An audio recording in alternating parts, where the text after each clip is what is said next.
বন্ধুরা, আপনারা কি জানেন কোন পাপের কারণে মাতা সীতা ফল্গু নদীকে অভিশাপ দিয়েছিল? আর কি সেই অভিশাপ?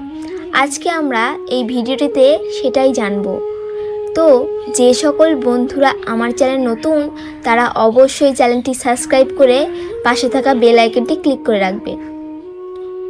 বন্ধুরা, গয়ার পবিত্র ভূমিতে বয়ে যাওয়া রহস্যময় নদী কেন এখন মাটির নিচে বয়? এখানে তো লক্ষ ধার্মিক মানুষরা দেশ বিদেশ থেকে আসেন 14 পুরুষের আত্মার শান্তির জন্য পিণ্ডদান করতে।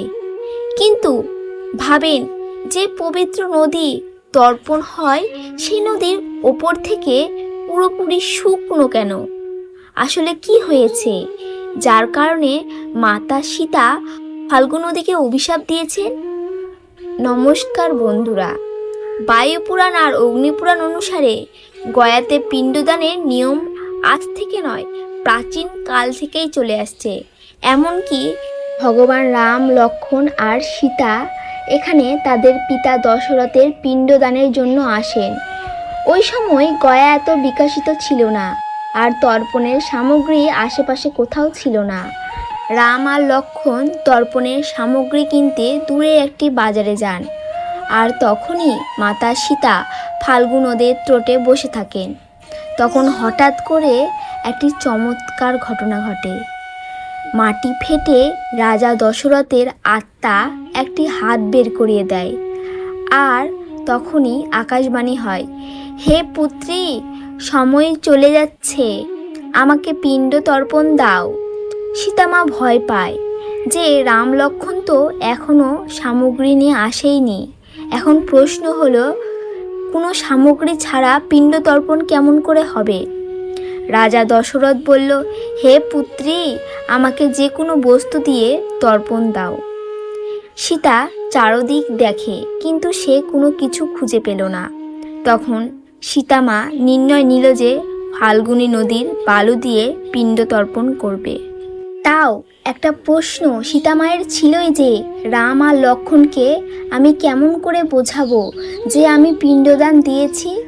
সীতামা জানে যে রাম লক্ষ্মণ বিশ্বাস করবে না, এই জন্য মাতা 5 জন সাক্ষী রাখে।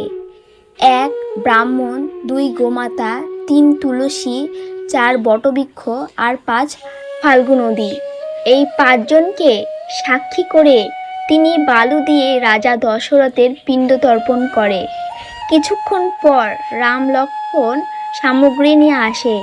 সীতামা তাদের পুরো বিস্তারে সব কিছু বলে, যে কেমন করে দশরথ প্রকট হন আর বালু দিয়ে পিণ্ডদান দেয়, আর কেমন করে সে 5 জন সাক্ষী রাখে। রাম লক্ষ্মণ তো সীতামায়ের কথা বিশ্বাস করতে পারেনি।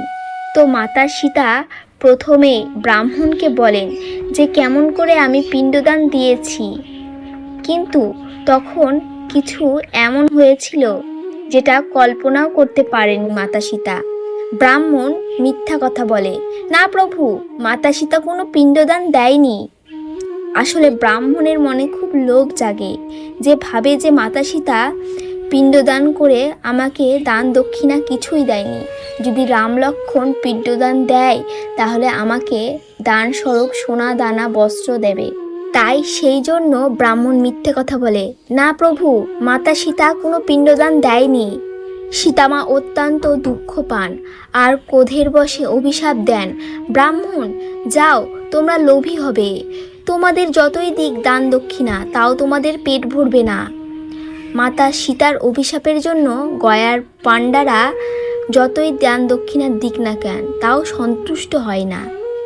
ব্রাহ্মণ তো মিথ্যা কথা বলল। এবার নাম্বার হলো গোমাতার। সীতামা বড় আশা করে শোনেন যে, হে গোমাতা, আমি কি পিণ্ডদান দিয়েছি? তখন গোমাতাও সত্যি বলে না। উনি আস্তে ঘাড় নাড়িয়ে বলেন, না প্রভু, সীতামা পিণ্ডদান করেনি।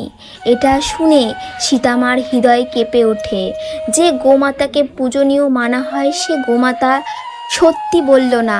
মাতা সীতা খুব দুঃখ পেল আর অভিশাপ দিল, যাও, এবার থেকে তোমাদের পুজো পেছন দিকে হবে, মানে গোটা দুনিয়া তোমাদের পেছন দিকেই পুজো করবে।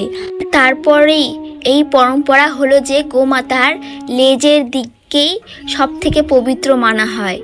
এবার 3 নম্বর সাক্ষী তুলসী মহারানী। তুলসী মহারানী ছাড়া কোনো পূজাই সম্পূর্ণ হয় না। আর সীতা তুলসী মহারানীকে বলল, আমি কি পিণ্ডদান দিয়েছি? কিন্তু তুলসী মহারানী সত্যি বলতে বিরোধ হলো, কারণ তুলসী মা ভাবলো যদি রাম ভগবান আমাকে স্পর্শ করে তাহলে আমার সৌভাগ্য বেড়ে যাবে, ধন্য হয়ে যাব। সেই জন্য তুলসী মা মিথ্যা কথা বলল, না প্রভু, মাতা সীতা কোনো পিণ্ডদান দেয়নি। এবার মাতা সীতার ধৈর্য ভেঙে গেল, আর সীতা মা বলল, তুলসী, তুমি আমার সাথে ছলনা করেছ। এবার থেকে তোমার জন্ম কোনো নোংরা আবর্জনায় হবে। তখন থেকেই তুলসী কোনো পরিষ্কার জায়গায় হয় না, যেখানে নোংরা আবর্জনা সেখানেই জন্ম নেয়। এরপরেও যখন রাম লক্ষ্মণের বিশ্বাস হলো না, তখন মাতা সীতা 4 নম্বর ফল্গু নদীকে বলল, কিন্তু সেও মিথ্যে কথা বলল, কারণ রামচন্দ্র যদি আমাকে স্পর্শ করে তাহলে আমার সৌভাগ্য বেড়ে যাবে। সেই জন্য সে সত্যি লুকালো। আর সীতামা ফাল্গু নদীর কথা শুনে অত্যন্ত রেগে যায় আর অভিশাপ দেয় যে তোমার ভেতরে যে অহংকার আছে সেটি তোমার পুরোপুরি শুকিয়ে দেবে। এবার তুমি সারা জীবনের জন্য শুকিয়ে যাবে।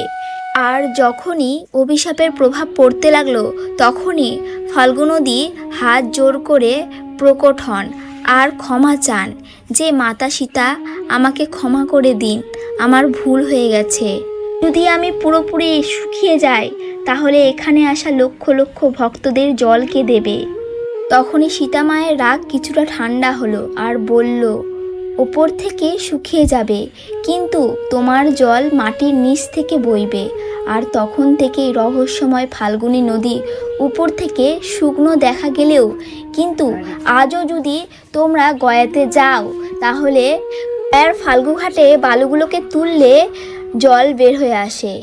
এবার 5 নম্বর সাক্ষী বটবৃক্ষ। সীতামা কাঁদতে কাঁদতে বটবৃক্ষকে বলে, হে বটবৃক্ষ, তুমিও কি মিথ্যে কথা বলবে? বলো, আমি কি পিণ্ডদান দিয়েছিলাম? বটবৃক্ষ চুপ করে থাকে আর মনে মনে ভাবে, সবাই তো নিজের স্বার্থের জন্য মিথ্যে কথা বলল, কিন্তু আমার তো কোনো স্বার্থ নেই মিথ্যে কথা বলার, তাই আমাকে সত্যি কথা বলতেই হবে যে হ্যাঁ প্রভু, মাতা সীতা রাজা দশরথের পিণ্ডদান দিয়েছিল, আমি সাক্ষী আছি। তখন মাতা সীতার চোখ দিয়ে জল পড়তে থাকে, কিন্তু সেটা কান্না দুঃখের নয়, সত্যির জিতের। মাতা বটবৃক্ষর কথা শুনে খুব প্রসন্ন হয় আর আশীর্বাদ দেয় আর বলেন, হে বটবৃক্ষ, যখন যখন গয়াতে পিণ্ডদান হবে তখন তখন তোমার সামনেই হবে। যদি তোমার কাছে কেউ পিণ্ডদান করে না তাহলে তার তর্পণ কখনোই সম্পূর্ণ হবে না। আর তখন থেকেই এই বটবৃক্ষ অক্ষয় বৃক্ষ বলা হয়।